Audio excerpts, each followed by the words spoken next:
आज मैं आप लोगों के लिए एक ऐसी मूवी को लेकर आया हूं जिसे ऑस्कर भी दिया जाए तो कम है इस मूवी के लिए।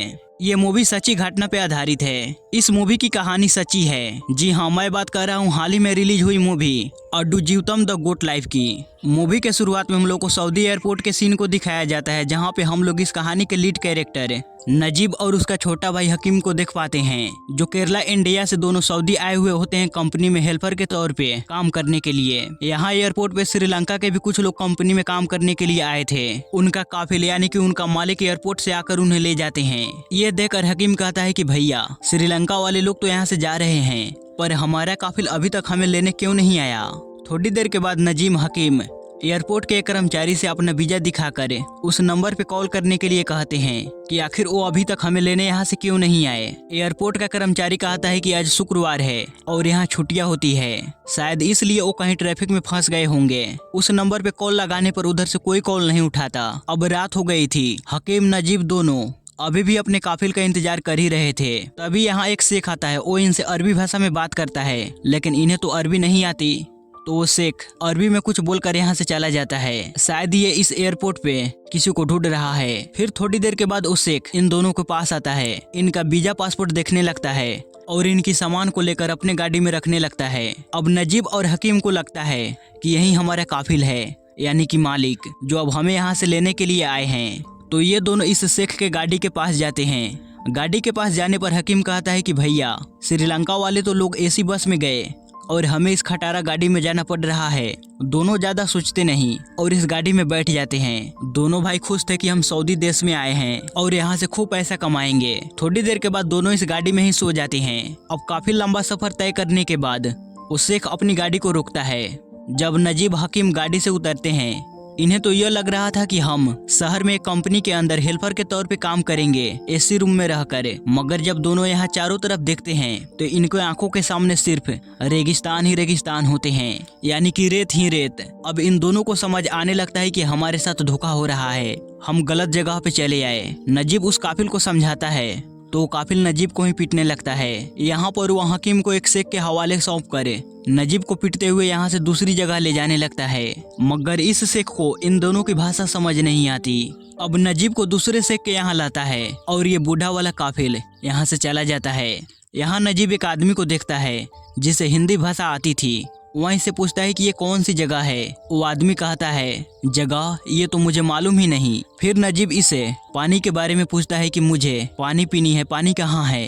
वो आदमी सामने टंकी की तरफ हाथ बताता है। नजीब जल्दी से टंकी के पास जाकर पानी पीने लगता है, क्योंकि इसे बहुत जोरों से प्यास लगी थी। वहाँ पानी पीकर वहीं लेट जाता है और हकीम के बारे में सोचने लगता है कि उसका अभी क्या हाल होगा। तभी वहाँ एक ऊँट आता है, जिसे देखकर नजीब डर जाता है। अब बाहर ठंड लग रही थी, उसे सोना था तो वहाँ टेंट में जाकर नीचे सो जाता है, जहाँ यहाँ का शेख सोया था। नजीब अपने घर की यादों को याद करता है, जहाँ से सीन फ्लैशबैक में जाती है। नजीब अपने गांव में नदी से मिट्टी निकालने का काम किया करता था। वहीं पे अपने एक दोस्त को देखता है जो गल्फ्स की सिगरेट पी रहा था। नजीब जब इस बारे में पूछता है तो कहता है कि मेरे जीजा लोगों को गल्फ्स भेजने का काम करते हैं, उन्हीं से सिगरेट का पैकेट मंगवाया, क्या तुम्हें भी वहाँ जाना है। अब नजीब भी गल्फ्स जाकर खूब सारा पैसा कमाना चाहता था, मगर जाने के लिए जितने पैसे लगेंगे वो नजीब के पास नहीं था। इसका दोस्त कहता है तू अपना घर गिरवी रख दे, वहाँ 2 महीने काम कर कर अपना सारा कर्जा चुका देना और अपने घर को भी छुड़वा लेना। जिसके बाद नजीब और उसका दोस्त उसके जीजू से मिलने जाते हैं। यहाँ वो शख्स कहता है कि तुम्हारा वीजा का काम हो गया। नजीब इस शख्स को 30,000 रुपए देता है। उसका दोस्त का जीजू कहता है बाकी के 10,000 तुम मुंबई के एजेंट को दे देना। इसके बाद हम लोगों को नजीब की पत्नी सैनू और उसकी माँ को दिखाया जाता है, जो काफी ज्यादा खुश थे अपने बेटे के गल्फ जाने पर। कहानी प्रेजेंट टाइम में आती है, जहाँ पे नजीब उस टेंट में सो रहा था। तभी वो शेख नजीब को लात मारकर उठाता है, कहता है कि तुम यहाँ नहीं सो सकते, जाकर बाहर सो। उसे और उसके सामान को बाहर कर देता है। नजीब कहता है बाहर ठंड है, मैं यहाँ कैसे सोऊंगा। अगले दिन हिंदी बोलने वाला भेड़ों से दूध निकाल कर नजीब को देता है, तो नजीब उसे पीने लगता है, जिसे वो शख्स कहता है ये दूध तुम्हारे लिए नहीं है, यहाँ के शेख के लिए है, जाकर उन्हें दे दो। नजीब शेख के पास जाता है, इन्हें वो दूध देता है और अपनी भाषा में इस शेख को समझाने की पूरी कोशिश करता है कि मुझे शहर में काम बोलकर यहाँ लाया गया, मुझे आप वापस शहर भेज दो, मैं गलती से यहाँ पे चला आया। तभी वो यहाँ बूढ़ा वाला शेख आता है जिसने नजीब को यहाँ लाया। अब नजीब दोनों शेख को अपनी भाषा में समझाता है, मगर ये लोग तो नहीं समझते। नजीब इन्हें अपनी वीजा को दिखाता है। अपनी भाषा में इन्हें कहता है कि मुझे कॉल करना है घर पे, काफी समय से मैंने अपने घर पे कॉल नहीं किया। बूढ़ा वाला शेख चालाक होता है, वहाँ नजीब के पासपोर्ट वीजा को फाड़ देता है। नजीब कहता है ऐसा मत करो, यही एक सबूत है मेरे पास। वह उन टुकड़ों को इकट्ठा करने लगता है। इसके बाद ये दोनों नजीब को रोटी खाने के लिए बुलाते हैं।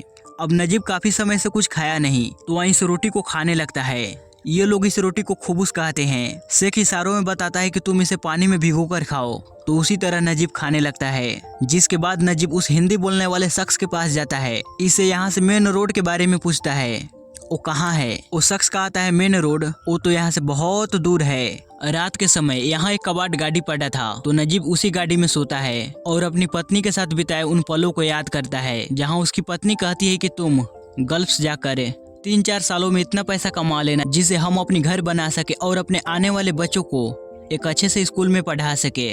इसके बाद हमें रेलवे स्टेशन को सीन को दिखाया जाता है, जहां नजीब और उसका भाई हकीम दोनों अपने गांव से ट्रेन में बैठकर गल्फ जाने के लिए जाते हैं, यानी कि सऊदी। यहाँ पे इन्हें छोड़ने के लिए इनकी फैमिली भी आई हुई थी। इधर नजीब जब टॉयलेट कर रहा था, तभी वो बूढ़ा शेख नजीब को लात मारकर उसकी पानी को यहाँ से ले जाता है।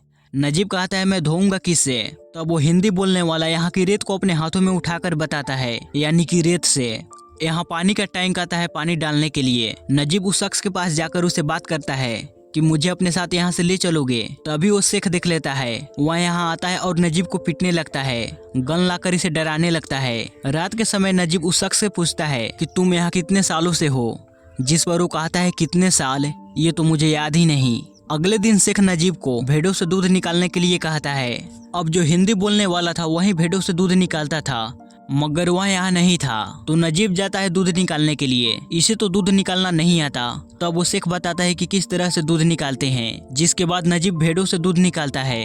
अब नजीब जाता है इन भेड़ों को चराने, जहाँ 2 भेड़ लड़ने लगते हैं। नजीब इन्हें रोकने के लिए जाता है, तो वो भेड़ नजीब पर ही अटैक कर देता है, जिससे उसकी कमर में काफी चोट लग जाती है। वो बूढ़ा शेख गोली चलाता है, जिससे भेड़ शांत होते हैं। वह नजीब के पास आता है, इसे पानी पिलाता है। नजीब कहता है कि मुझे हॉस्पिटल जाना है, मगर ये शेख कहता है ये लाठी पकड़ और इन सब पर ध्यान रख। वो शेख यहाँ से चला जाता है। नजीब रोने लगता है, कहता है कि माँ मुझसे अब ये नहीं हो पा रहा है। अब इसी तरह कुछ दिन बीत जाते हैं। एक दिन जब नजीब अपना चेहरा गाड़ी के आईने में देखता है, तो उसके होश ही उड़ जाते हैं। ये काला हो चुका होता है, इसके लंबे लंबे बाल दाढ़ी हो गए होते हैं। तभी वो शेख आकर इस पे गुस्सा होने लगता है। नजीब शीशे का टुकड़ा लेकर दाढ़ी बनाने की कोशिश करता है, मगर वो बन नहीं पाता। उसे चील की चीखने की आवाज सुनाई पड़ती है। वह वहां जाकर देखता है तो वहीं हिंदी बोलने वाला शख्स की डेथ बॉडी पड़ी होती है। इसे देखकर तो नजीब के पैरों तले जमीन निगल जाती है, क्योंकि कितने दिनों से इसकी डेथ बॉडी यहाँ पड़ी है, किसी को कुछ नहीं पता। अब वो चील नजीब कहीं शिकार करने में लग जाते हैं। नजीब कैसे तैसे कर यहाँ से निकलता है। सैनू ने अपने हाथों से अचार बनाकर उसका डब्बा दिया था, तो नजीब उसी का खुशबू को लेकर नजीब को याद कर रहा था कि अब मुझसे यहाँ नहीं हो पा रहा है, मैं जल्द ही तुम्हारे पास आऊंगा सैनू। अगले दिन नजीब जब भेड़ों को चराने के लिए जाता है, तो वहाँ मौका देखकर यहाँ से भागने लगता है। तभी वो शेख इसे देख लेता है, वहीं से पकड़ लेता है और इसे मार कर इसके टांगे को तोड़ देता है। इसके बाद हम लोग को रात के सीन को दिखाया जाता है, जहाँ हम नजीब को देख पाते हैं, जिसे रस्सी से बांध कर रखे होते हैं। वहाँ अपनी रस्सी को खोल कर जिसमें भेड़ सब पानी पीते हैं, उसी में जाकर पानी पीता है। और यहाँ पे नजीब बिल्कुल एक भेड़ की तरह दिखाई दे रहा था। इसके बाद कुछ दिन और गुजर जाते हैं। हम लोग नजीब को देखते हैं जो लंगड़ाते हुए चल रहा था, क्योंकि उस शेख ने इसकी टांगे तोड़ दिया ना। जब वह इस रेगिस्तान में भेड़ों को चराने के लिए जा रहा था, तभी यहाँ बर्फीली पत्थरों की बारिश होने लगती है। नजीब भेड़ों को लेकर एक गुफा में छुप जाता है। तभी उसे किसी की आवाज सुनाई पड़ती है। वहाँ उस गुफा के पीछे जाकर देखता है, पूछता है कि तुम कौन हो। तो यहाँ पर हम लोग को मालूम पड़ता है ये तो कोई और नहीं, उसका छोटा भाई हकीम है। दोनों एक दूसरे को देखकर रोने लगते हैं, गले मिलते हैं। हकीम कहता है कि भैया उस दिन उन लोगों ने मुझे बहुत मारा और वहाँ काम करवाने लगे। कुछ दिनों तक वहाँ काम करवाने के बाद मुझे दूसरी जगह शिफ्ट कर दिया। हकीम कहता है चलो भैया यहाँ से चलते हैं। नजीब कहता है मैंने बहुत कोशिश की, मगर यहाँ से निकल नहीं पाया। तभी हकीम का शेख चला आता है। वहाँ कहता है कि भैया हम अगले दिन फिर मिलेंगे, अभी मैं जाता हूँ। अब अगले दिन हकीम नजीब के लिए एक खत लिखा था, वहाँ रेत से ढककर यहाँ से चला जाता है। नजीब वहाँ जाता है, उस खत को लेकर उसे पढ़ता है, जिसमें हकीम लिखा था कि भैया मेरे साथ एक और आदमी है, इब्राहिम कादरी, जो मेरे साथ काम करता है। वह यहाँ पहले भी काम कर चुका है। मैंने उसे अपनी प्रॉब्लम के बारे में बताया। वो हमारी मदद करने के लिए राजी है। हम उसकी मदद से यहाँ से भाग सकते हैं। अब अगले दिन इब्राहिम, हकीम और नजीम तीनों मिलते हैं, जहाँ इब्राहिम बताता है कि 3 दिन बाद बड़े शेख की बेटी की शादी है। ये सब लोग उस शादी में जाने वाले हैं। हम उसी मौके का फायदा उठाकर यहाँ से भाग सकते हैं। जिसके बाद नजीब का शेख यहाँ बहुत सारा अनाज मंगवाता है भेड़ों और ऊँटों के लिए। नजीब को कहता है कि हम 2 दिन बाद वापस आएंगे, तब तक तुम इन सब का ध्यान रखना। अब जैसे ही ये शेख यहाँ से जाता है तो सबसे पहले नजीब पानी टंकी के पास जाकर पानी से स्नान करता है, क्योंकि काफी दिनों के बाद आज नजीब को पानी से स्नान करने का मौका मिला। स्नान करने के बाद नजीब बैग से वही अपने कपड़े निकालता है जिसे उसने पहन कर यहाँ आया था। वहाँ पैंट पहनता है, मगर उसके कमर में नहीं होता, क्योंकि उसका शरीर काफी गल गया होता है अच्छी खाना ना होने की वजह से। वह एक धागे को लेकर अपने पैंट को बांधता है, शर्ट पहनता है। तभी यहाँ हकीम चला आता है, कहता है कि भैया जल्दी चलो, हमें रात तक मेन रोड तक पहुँचना है। नजीब जाने से पहले यहाँ पे भेड़ों, बकरों और ऊँटों को टाटा बाय बाय बोलता है। अब तीनों यहाँ से निकल जाते हैं, नजीब, हकीम, इब्राहिम। रात हो गई थी। हकीम को काफी जोरों से प्यास लगी थी। इन्हें सामने एक टेंट दिखाई देता है। इब्राहिम पानी लेने के लिए जाता है। तभी वहाँ के लोगों को मालूम पड़ जाती है। वो लोग इन पे गोलियां चलाने लगते हैं, जिससे तीनों इधर उधर भागने लगते हैं। सुबह जब होती है तो नजीब, हकीम रेत में ही सोए थे। वहीं इब्राहिम बैठकर सूर्य की तरफ देख रहा था। हकीम नजीब को जगाता है। जब तीनों देखते हैं तो इनके सामने सिर्फ रेगिस्तान ही रेगिस्तान थे। रात के समय इधर उधर भागने की वजह से इब्राहिम दिशा भूल गया। अब ये तीनों सूर्य की दिशा में चलने लगते हैं। चलते चलते हकीम को एक जगह पे पानी दिखाई देता है। वहाँ दौड़ते हुए वहाँ जाता है। इब्राहिम कहता है वहाँ पानी नहीं है, मगर फिर भी हकीम नहीं सुनता। जब वह वहाँ जाता है तो वहाँ पानी नहीं, एक ऊँट की कंकाल पड़ी थी, जिसे देखकर हकीम डर जाता है। वह नजीब को गले लगाकर रोने लगता है। अब चलते चलते शाम हो जाती है। तीनों एक जगह पे बैठकर नमाज पढ़ते हैं। तभी यहाँ रेतीली सांप चले आते हैं। इब्राहिम हकीम को लेकर यहाँ से दूर हो जाता है, मगर नजीब वहीं फंस जाता है।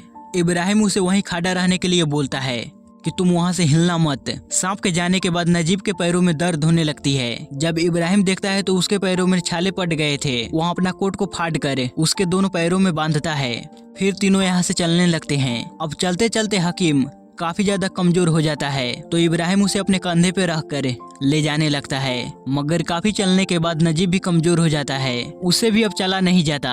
इब्राहिम अपना कपड़ा को लेकर दोनों को सुलाकर अपने कपड़ा से छांव देता है, जिससे इन्हें धूप न लगे। इब्राहिम हकीम को अपना पसीना भी पिलाता है। फिर ये लोग चलना शुरू करते हैं। चलते चलते इन्हें काफी घंटा बीत जाता है। तभी एक जगह पे हकीम को खाना दिखाई देता है। वहाँ भागते हुए वहाँ जाता है, मगर वहाँ कोई खाना वाना नहीं था। वहाँ रेत को ही खाने लगता है। नजीब जब उसके पास जाता है तो वहाँ उल्टी करने लगता है, जिससे हकीम नजीब के ही गोद में अपना दम तोड़ देता है। ये देखकर नजीब चीख चीख कर रोने लगता है। तभी इब्राहिम देखता है कि रेतीली तूफान हमारी तरफ आ रही है। वह नजीब को लेकर यहाँ से भागने लगता है, मगर फिर भी ये दोनों उस तूफान में फंस जाते हैं। नजीब और इब्राहिम दोनों एक साथ खड़ा होकर इस तूफान का सामना करते हैं। तूफान के जाने के बाद नजीब हकीम को देखता है तो हकीम इसी रेतीली तूफान में खो गया था, यानी कि वहाँ इसी रेत में दब गया। इब्राहिम नजीब को लेकर दोनों साथ में चलने लगते हैं। अब इब्राहिम ही कमजोर हो गया था, उसकी ताकत अब खत्म होने लगी थी। वहाँ भी चल नहीं पा रहा था। थोड़ी दूर आगे जाने के बाद इन्हें एक तालाब दिखाई देता है। नजीब दौड़ते हुए उस तालाब में जाता है पानी पीने के लिए, मगर इब्राहिम उसे उस तालाब में पानी पीने से रोकता है। शायद इस तालाब की पानी जहरीली हो सकती है या फिर पीने लायक नहीं होगी। लेकिन बाद में इब्राहिम एक कपड़े की मदद से नजीब को पानी पिलाता है। इब्राहिम जब यहाँ इधर उधर देखता है तो उसे एक बोतल दिखाई देता है।